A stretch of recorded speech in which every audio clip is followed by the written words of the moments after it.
여러분 안녕하십니까? 4월 28일 JCN 모닝뉴스입니다. 울산시장 선거와 교육감 선거가 모두 진보 1명 보수 2파전 양상을 보이고 있습니다. 이에 따라 시장과 교육감 선거 모두 보수 후보의 단일화 여부가 변수가 될 전망입니다. 김영환 기자가 보도합니다. 성철호 현 울산시장이 28일 오후 2시 태화강역에서 재선 도전을 공식 선언합니다. 그리고 29일 예비후보 등록을 시작으로 선거 전에 본격적으로 합류합니다.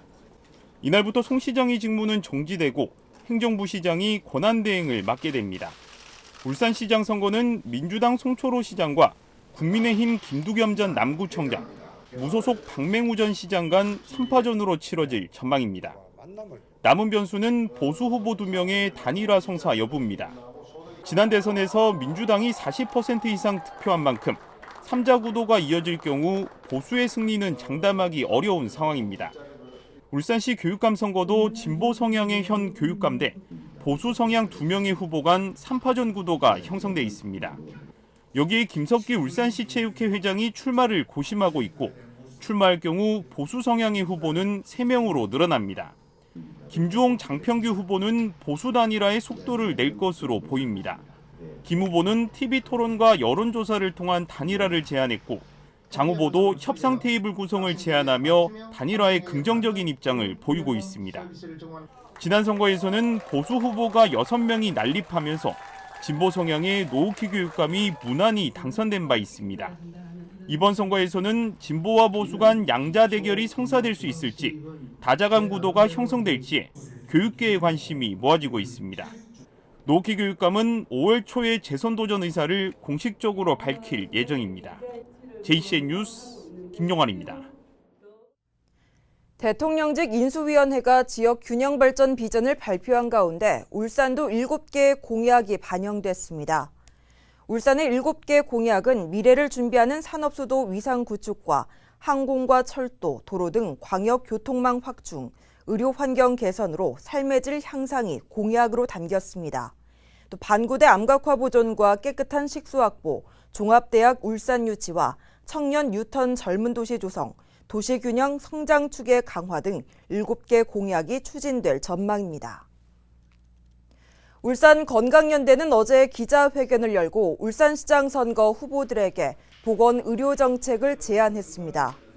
건강연대는 울산의료원의 조속한 설립과 울산대학교 의과대학의 울산환원, 공공보건의료지원 조직 확충과 공공어린이 재활센터 설립 등 8가지 정책을 울산시장 후보들에게 제안했습니다.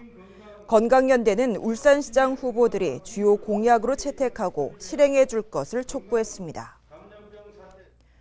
울산시 교육감 선거에 출마한 김주홍 예비후보는 어제 무너진 울산 교육을 바르게 세우기 위해 미래 핵심 역량 창의 인성 키움 계획을 추진하겠다고 공약했습니다. 김 예비후보는 학생 인성 교육관을 설립하고 청소년 단체 활동을 대폭 강화하겠다고 밝혔습니다. 또 울산 메타버스 아카데미를 설립하고 창의 융합형 영재 교육을 전면 확대하며 인공지능과 코딩 교육을 강화하겠다고 약속했습니다. 과열 양상으로 경선이 중단됐던 국민의힘 중구청장 경선 일정이 다시 잡혔습니다. 국민의힘 중앙당 공관위는 5월 3일과 4일 여론조사를 실시하고 5일에 결과를 발표하기로 결정했습니다. 여론조사 방식은 100% 일반 유권자 여론조사 방식으로 정해졌습니다. 국민의힘 중구청장 경선은 일부 후보들의 책임당원 위장 전입과 당원 명부 확보 등의 문제가 불거지면서 중앙당 공관위로 이관됐습니다. 이선호 울주군수가 6일 지방선거 출마를 위해 지난 26일 예비후보로 등록하고 공식 선거 일정에 들어갔습니다. 이 군수의 직무는 예비후보 등록과 동시에 정지됐고 울주군은 강윤수 부군수의 권한대행 체제로 들어갔습니다. 강윤구요. 네. 할게요. 응?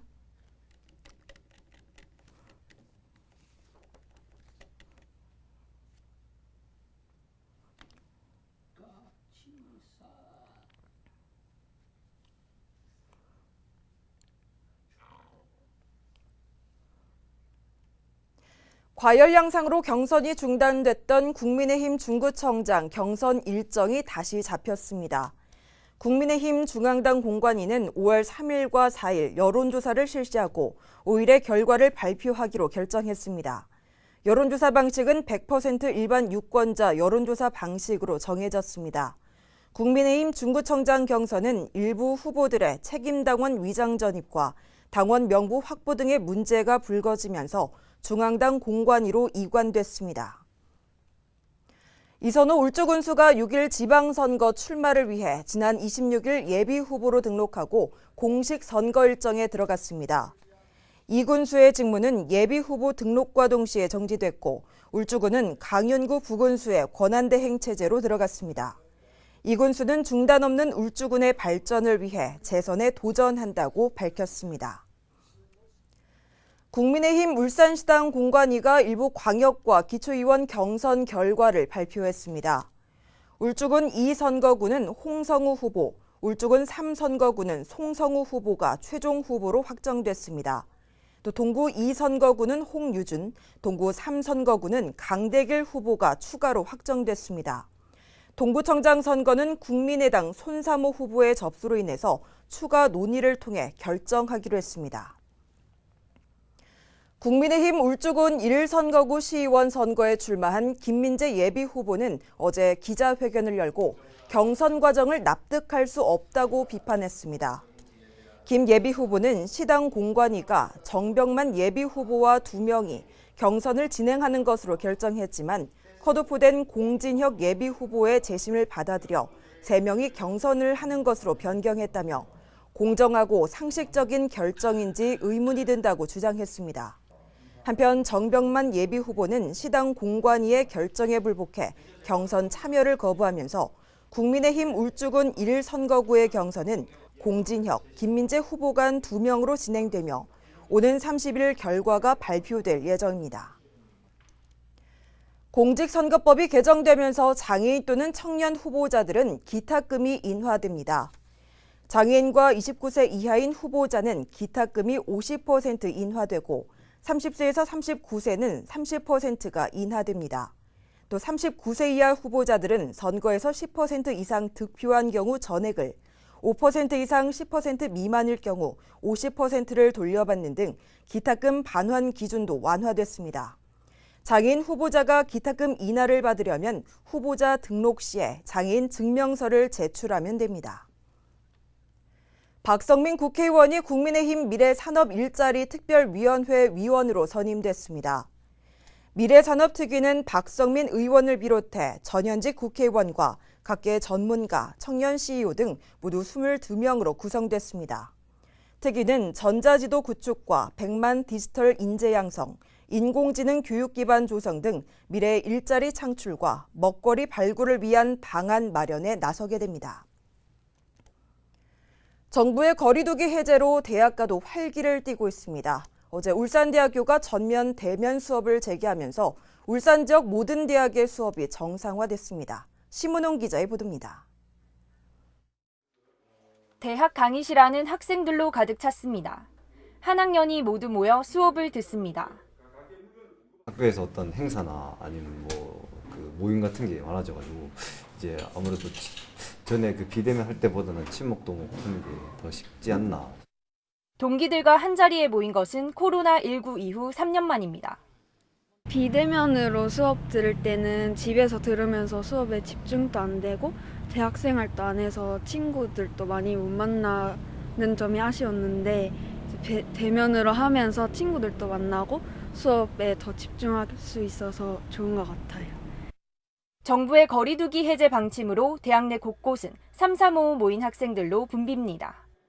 최근에 정부 코로나 관련 방역 지침이 완화가 되었고, 우리 대학도 일상 회복이라든지 그다음에 수업 결손을 최소화하기 위해서 오늘부터 대면 수업을 실시하기로 했습니다. 울산은 최근 신규 확진자가 하루 평균 2,000명대 이하를 유지하는 등 안정세를 보이고 있습니다. 여기에 거리두기까지 해제되면서 대학가도 3년 만에 전면 대면 수업을 재개했지만 우려의 목소리도 있습니다.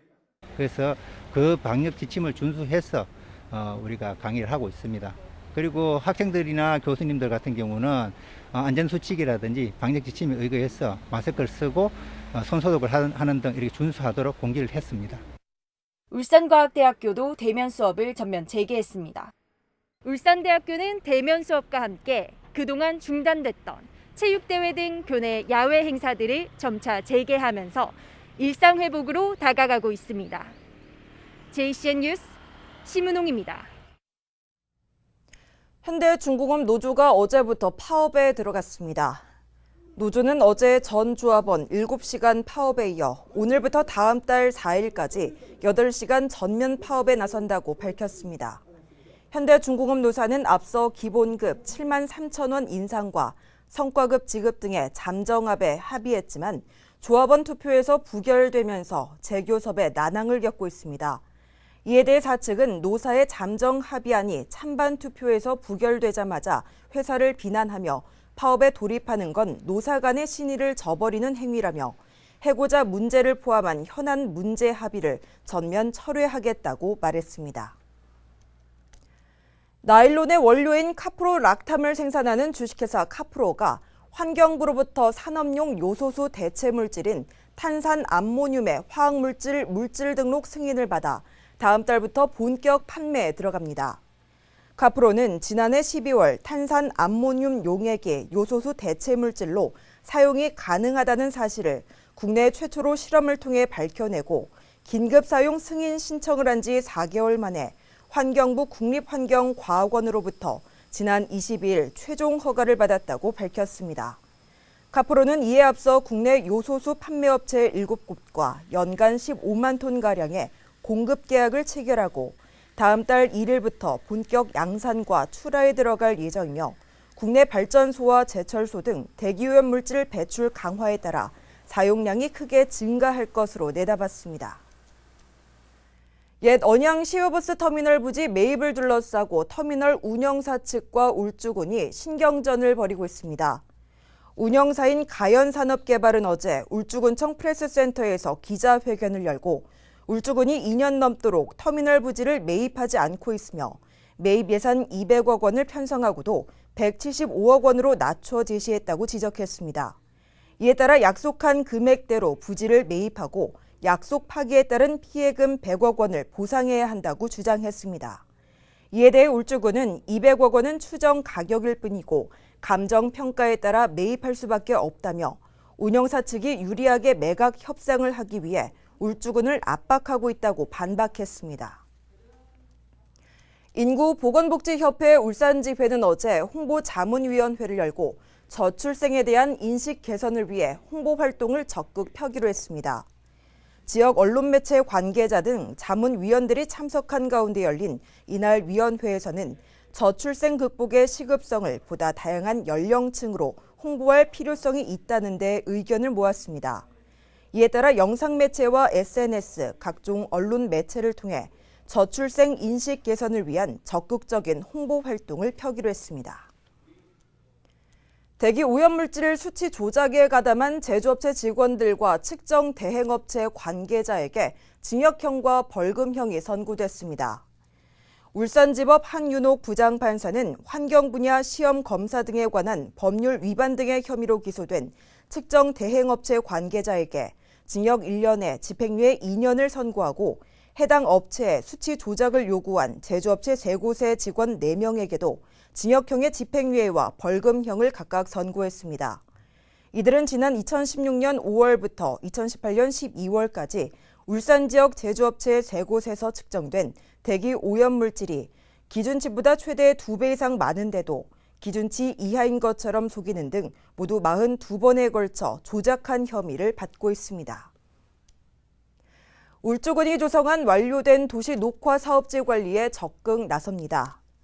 울주군은 다음 달부터 오는 10월까지 국도 24호선 등 관내 15곳을 대상으로 초화류 등 수목 관리에 나서고 가로수와 녹지대 관리를 위해서 자체 도시녹화 작업단도 운영한다고 밝혔습니다.